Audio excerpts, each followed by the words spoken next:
So, and you open the new book with this quite arresting case study of NVIDIA, and I think most people know that NVIDIA is this incredibly successful chip maker, and the CEO is regarded as one of the best leaders in the corporate world. But the case is not really about that. It's more about their early mistakes, isn't it? Yeah. Can you sort of give us a few snippets from that case study? And the reason I sort of came to really admire NVIDIA, obviously they're taking on the world now in different ways, but one of their 5 corporate values is intellectual honesty, which is exactly what we're talking about.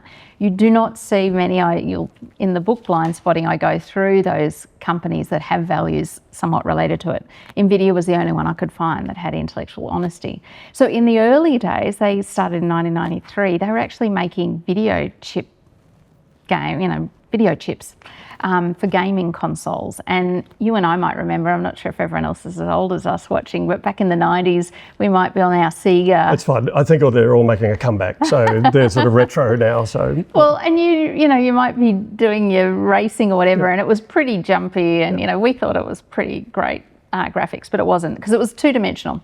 Anyway, Jensen and his co-founders, they all saw 3D graphics coming, but they were too soon. And though most of the industry then was designing games using triangles, rendering images in triangles. Now, I'm not an IT person, so just bear with me.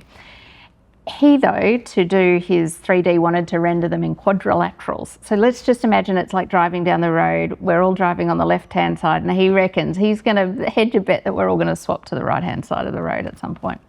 He makes 2 chips. They're a total failure because they're using quadrilaterals, so none of the developers want to take it up because that's not how they do it. He had a deal with Sega, and it turned out that he could not fulfill the contract. It was a failure. It was never going to work out. So, I mean, that could have been the end of NVIDIA, but he had the intellectual honesty to go into Sega and say to them, actually, I can't deliver on your contract, but not only that, I need you to pay me out, because I do think I know where this is going to go, but I can only do it with your support. And through having that honesty and humility and being able to say to Sega what his plans were, he went away, swapped to triangles, and by the way, their headquarters now are all built in triangles. It's a fundamental part of their history. Their next chip absolutely floored the market and was sort of the launching pad for where they could do everything else. But there was this moment there of intellectual arrogance that this is, and he has spoken about this as well, that we're going to change the way everyone else is doing it and we can read the market better.